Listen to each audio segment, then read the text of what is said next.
Whoa, Star. Whoa, boy. Whoa. Yeah. Well, now, Larry, come on, we go right around this way. Are you sure you got a key to this stately abode of evildoers, Uncle Zach? Well, I did have. I'll be dad hammered if keys ain't getting smaller every year. Oh, here it is. I mistook it for a dime twice. Yes, sir. When I was a-coming up, a key was a key, and a jailhouse key had to be fitted with wheels. Now look at that thing. Now that's what I call sending a boy on a man's errand. Is the sheriff's office in back? No, it's up in front, but he didn't want folks seeing us go in. There you are. Now let's get on in. I see a light up the hall. Yeah, the sheriff's waiting for us.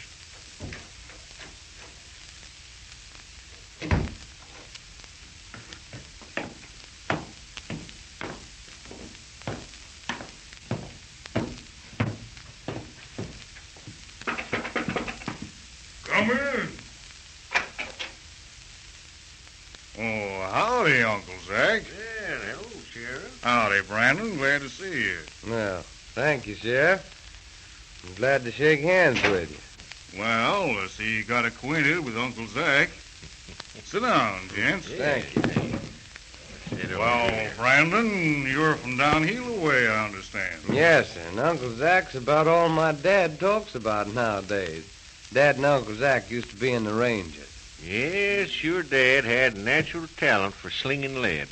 And from what I hear, you inherited this shooting eye, Larry. Well, not so accurate as you and Dad used to be, Uncle Zach. I can't roll a can without nicking it, but I can put 6 slugs through it before Dad can get unlimbered. You faster than Alex used to be, Larry? Well, something like this. I'll be dead hammered if you ain't dangerous with that health destroyer, son. Yes, sir. If you can shoot half as good as you can juggle, you're the man we need here in Cameron Gulch. Take a load off your feet while I tell you about this limb of Satan called the Black Ghost. Thank you. Mind if I hang my belt up here? Don't do it, Brandon. Keep 'em on. I've done got plumb scared to take mine off. As bad as that, huh? The sheriff is right, Larry. We don't know who to trust. That's right, Brandon. I've rid 10 good horses into the ground and lost enough weight to make another ordinary-sized man chasing the Black Ghost. Now, might just as well have been chasing butterflies for all the good it done me. Uncle Zach here tells me that nobody even knows who the Black Ghost is. No, but it don't stop a man from having ideas. Did you ever hear of the Gila gang? Why, yes, but you don't think Yeah, remember how the Gila bandit had a way of sliding out and leaving the other gent to hold the sack? Yes, but nobody knows who the Gila bandit is. Was. No? Well, maybe some folks know more than you think. Who was he, Uncle Zach? Well, I'm blessed if I know. This is all news to me. Gila bandit and all his raids never got hemmed in once.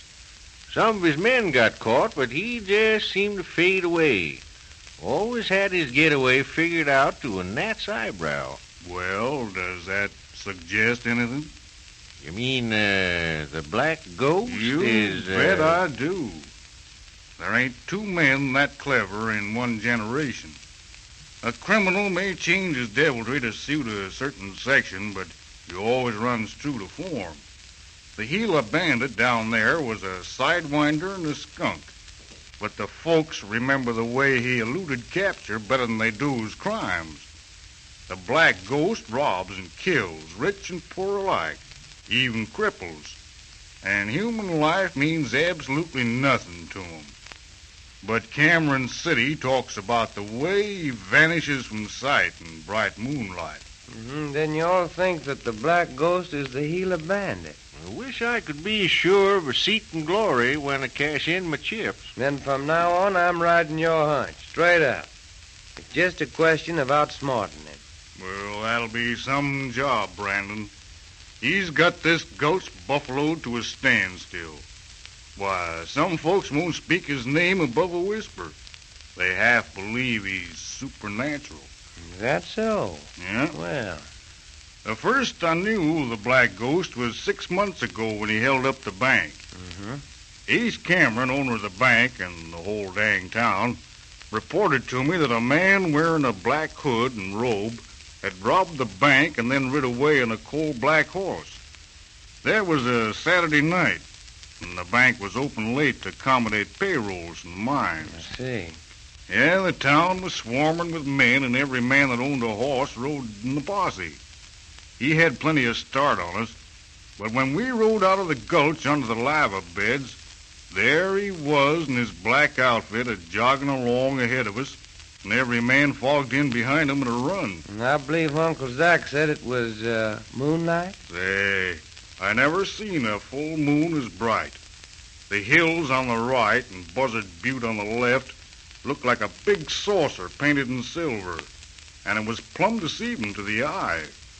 Anyhow, he let us gain on him till he got about half a mile from Buzzard Butte, and then we saw a big glare of light, a puff of smoke, and right in front of our eyes, horse and rider turned a pale white, and then they disappeared off the face of the earth.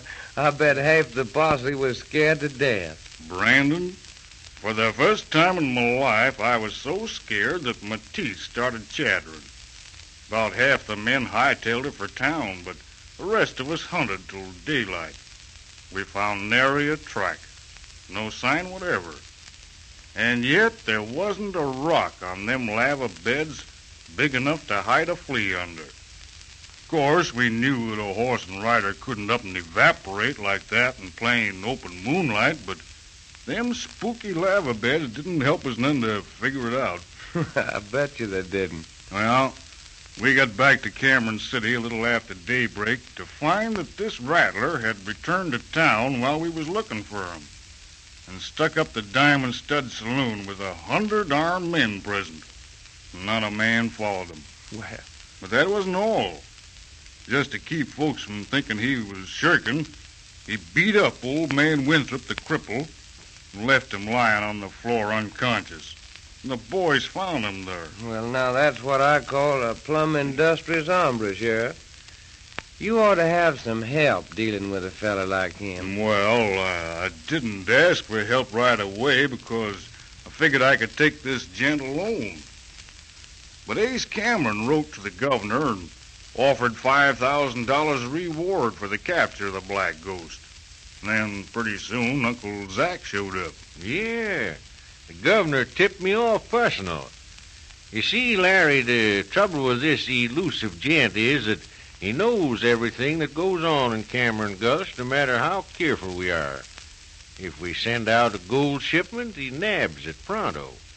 Why, he's actually taking toll from some of the small miners who operate claims out in the hills. He leaves so much of each cleanup at a stated place, and those who try to trap him or fail to leave the dust passes out peaceful and prompt. So most of them pay. Well, is that all you know, Sheriff? All I know, Brandon, and it don't help much. Well, Sheriff, can I ask you a few questions? Yeah, go ahead. I'll do my best to answer them. Well, when this gent held up the bank the first time, did Ace Cameron report to you in person, or did he send you word? Why, he sent a note by a Mex kid. Did Ace Cameron ride in that first posse? No, now that I come to think of it, he didn't. But you're not a thinking. I'm not missing any clue, Sheriff, no matter how small it is. Can Ace handle a gun? Best in town, I reckon. Outside of his two lookouts at the Diamond Stud and Uncle Zach, he's faster than me a whole lot. Then he'd make a good man in the posse, wouldn't he? Oh, sure. But then you gotta remember that Ace Cameron is sort of the head man in this town. He's got, his dignity to maintain. He can... Yes, Uncle Zach tells me that he owns the whole town. Well, just about, I reckon. And if I recollect, Uncle Zach said he owns the Diamond Stud and the Palace Hotel, and then there's the bank, too. Uh-huh. And he made his money grub-staking miners. That's right, Larry. Ace Cameron's right generous when it comes to financing prospectors. Well, now, just how many of these hard-working prospectors that he grub-staked ever struck it rich? Well, I don't recollect any of 'em ever made a big strike. A man, if he's lucky, can make a living. And yet Ace Cameron got rich, just grub-staking him. Yes, but... Now, wait a minute, Uncle Zach. You say, Sheriff, that Cameron was the one that wrote to the governor and offered $5,000 reward for the Black Ghost? Yeah, that's a fact. $5,000. And his own place of business had been held up with this Black Ghost right frequent, huh? Yeah, just about ever so often. You know, Sheriff, I wouldn't be surprised if it weren't about time for the Black Ghost to be calling on Ace Cameron again. Huh? What's that? I said I wouldn't be surprised if the Black Ghost wasn't aiming to call on Ace Cameron again in the near future. Well, I'll be eternally doggone. Say, how'd you know that? I just guessed it. Why? Because Ace Cameron just got a note from the Black Ghost this evening. A note saying that he was going to stick up the Diamond Stud Bar tomorrow night. What? Well, I'll be dead hammered. Yeah, that's why I sent for you. I've got the note right here. Pull down that window blind there, and I'll get it.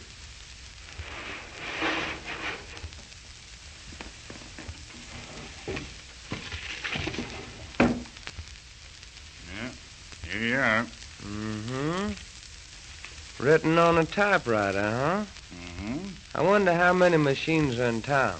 There's just one, and it's owned by Ace Cameron. Yeah, but how on earth could the Black Ghost write that on Ace's machine in his office at the Diamond Stud? The typewriter ain't at the Diamond Stud. It's at the bank in Cameron's private office. Here, let me read it.